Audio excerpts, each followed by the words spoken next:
everyone, and welcome to another episode of Elevate Talk by 10 Times. This is your host, Sonia Agrawal, and today we'll be talking on staffing large scale international events in the sports and MICE industry. The MICE industry that stands for meetings, incentives, conferences, and exhibitions.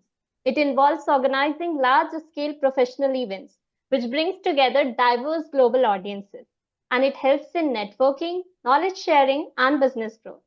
Effective event staffing is very important in such gatherings. So it basically helps in ensuring seamless operations and delivers exceptional experience. So to delve deeper into the same, I'm thrilled to welcome Annabelle Flechsig.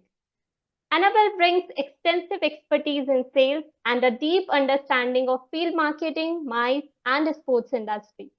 Her passion lies in exploring innovative event activation strategies and staying ahead on the latest trends to drive impactful experience in the ever evolving event landscape.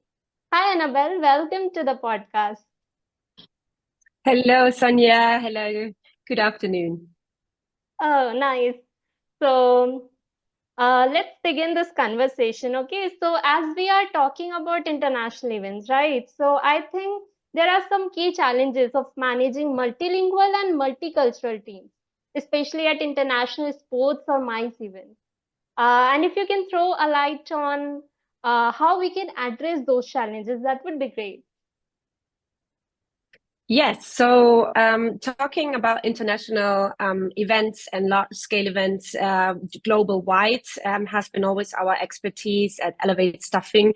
I think the most of the challenges, and as a top one, is always the communication in the languages, which is of course always brings a few of challenges within. So I would say communication is key in here because what we do is covering stuff for countries in the southeast. We cover countries in Europe and as well in the States, for example, and therefore we will always need someone that speaks bilingual. So that's one of our main solutions that we always, whenever we have any kind of events, that we always bring in people that do understand at least English. So this is always a must, not only with large scale events, but I think this is always very highly beneficial when you are working in the events industry. Other than this, we always emphasize our team to bring in the kind of culture as well. So when we work with local partners, we always try to emphasize them and explain how they like to work, how they bring in the business in, so that we also understand within our regions how we can proceed further within the different events. So also the culture and the different expectations within the different countries is always a little bit of a challenge when we work, for example, in countries that is completely different, for example, to the European nation or the European culture, such as, for example, China or Japan. There, it's super important for us to bring in people that are local and do cultural trainings as well to enhance the mutual understanding. And then as well, which is one of the key challenges, is, I believe, the proactive measures. So here we really want to establish the clear communication and try to standardize as much as possible, so that everybody, from whenever they are working, to have a standardized method to work in within our internal business. So that's why we have, for example, one database and one kind of like pool where we all get our information and our different procedures to work with. That's great. That's amazing. So basically, if we can address those challenges, our international event would be a great success, right? Exactly. Okay. So some more global challenges, like if you can throw a light on that, like how can budget allocation be optimized? Like considering all the kinds of different kinds of labor costs, exchange currency rates, and logical expenses across countries. I mean, all the countries have different rates, no? So how we can address that challenge and ensure a high quality event execution? Yes, you're absolutely right. I think these are the like financial wise always a little challenge for every country when they're working abroad. So you say it right. You never know what are the laws in the other countries. How can Correct. we make sure that we are keeping up with them? What are the especially when we talk about fluctuations and inflation? How can we keep up with it? And I think the key here is to say that flexibility is one of the main things that you should have as um, a company, not only in terms of budgeting. So this is, I think, the main thing.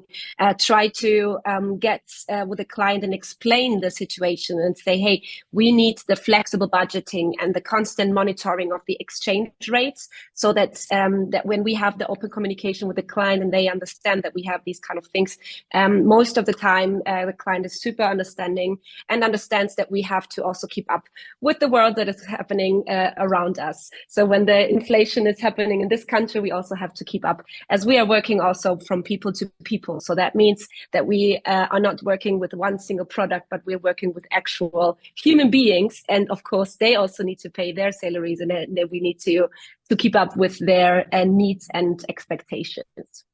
So, When we're like, talking about oh, sorry, Sonia. no, so basically, if we summarize, you are basically asking us to keep a proper clarity, like by discussing all the factors with the person, you know. So, this is what we are trying to say here, right?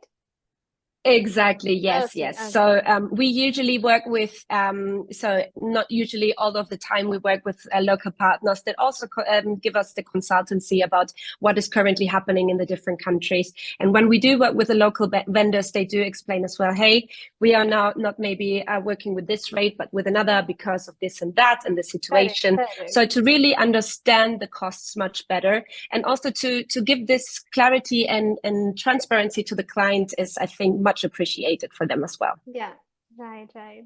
That's very good point you have mentioned here. So, like basically, budgeting certainly requires a delicate balance in such kind of complex environments. And here we move to another thing. What do you think are some of the primary challenges in managing a truly global talent pool of events in industries as high stakes as mine? Yes. So I would say it's always, I think, not only as a global company, but always when you're working with events and try to plan them, it's always quite difficult and quite tricky to find the qualified talent for the different countries when the Hmm. client is one client, but want to have always the same quality in every single country. So I think this is one of the primary challenges. And what we do here is as well to use our partner network and really get this centralized talent database, so that we really keep up with what are the different the qualifications that the client is expecting, what are the requirements, and what do they need to do, so that we can really go into trying to avoid trying to find the talent ever and over again. Mm-hmm. Also, when we really go into that, the talent stays updated with the relevant knowledge, what we do here is really the regular training. So when we did not go deeply into finding develop a new product or a new service, we really went deep into what we have so far, which is staffing, but go deeper into the challenges that we have. So regular training, do the upskilling, really go deep into what do they know and how can they get better and optimize themselves. For Okay. example, when we were working with as the official partner of the Olympics this year, we had a rapid deployment of staff across of all France, and even went in deeper into Germany and the neighboring countries, as we were using also native speaking people for the different clients. So using our network is, I think, the main key to success in this sense. Oh, great, great. The Olympic part you covered. Can tell us more about that thing? Like, if you can elaborate it more so that our viewers can get an idea on how they manage such kind of challenges. So, if you can throw a bit Yes. light on that. Yes, definitely. So we were together with our partner in France. So we do have an office there. And since 2022, we were actually already trying. We won this wonderful project and we're able to start already with our project in 2 years ago, where we hired a bunch of new people that were just solely in the project management, trying to find all of the different talents that we needed in different areas and stages, which brought us to over 22,000 of shifts within the entire Olympic Games. So you can only imagine how that means within our database and trying to find the structure. But I think they did phenomenal, and I'm super proud of my French team as well. Okay, great. Amazing thing. Okay, so moving towards our next question. How do you ensure that event quality and operational consistency are maintained when team members from different cultural and professional backgrounds are executing components in their respective regions? Mm-hmm.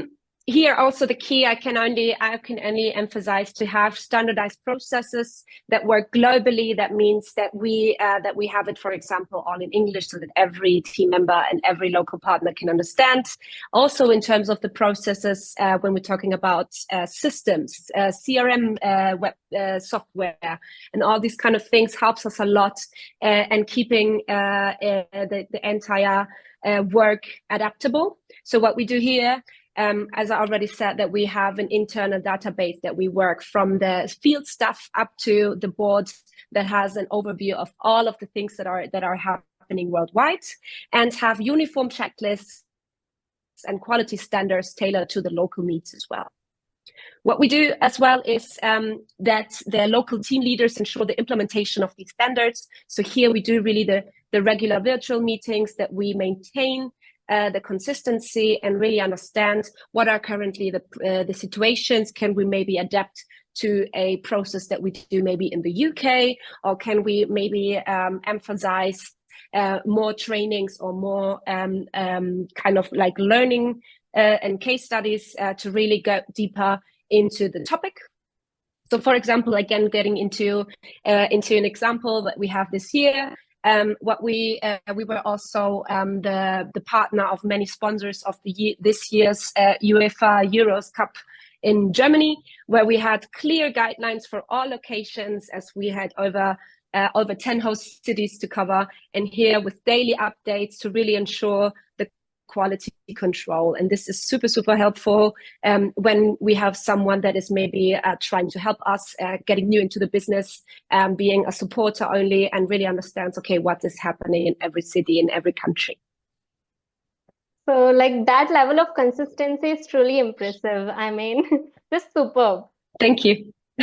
So before we end this conversation, if you have some advice for all the leaders listening this video, like what 3 lessons or principles you believe are essential to the success when staffing international events?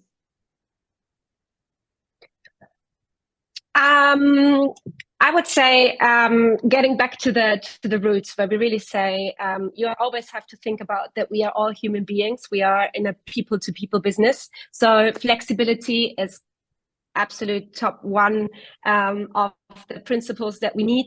So adapt to the local conditions, make adjustments when necessary, and this is the second point, have the communication absolutely transparent with your team members, but also with your client, to really ensure the clear, consistent communication. And then we have finally the preparation. I think this has been super helpful since many years for us, that we really plan absolutely early. We try to do the handovers internally, but also externally with our freelancers, to really, and considering the cultural differences and the legal challenges, as we were talking already, every country has its own laws. So really have an extra team to work on these kind of preparations. So in order to have everything under control.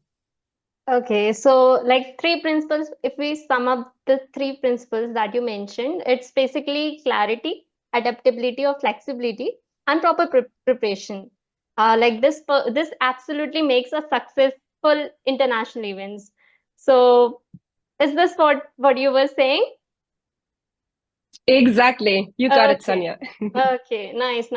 That's like we were doing a podcast and we discussed the same thing, like about adaptability. We mentioned that thing also. I mean, when we were talking about the same thing, how to organize a successful event. So Absolutely. Like adaptability is something which every event planner um, should I mean every event planner should consider to be adaptable or flexible whenever they are planning for an event in any location, like whether it may be India or outside India. So this is something which is the Exactly. requirement. Okay. That's really a very good advice, Annabelle, and I'm sure our listeners have gained a lot from your experience today. Thank you so much for your knowledge, and it's really been a wonderful session here. And I'd like to thank our listeners for tuning in to this episode of Eva Talk. Until next time, keep embracing the future of events with confidence and creativity.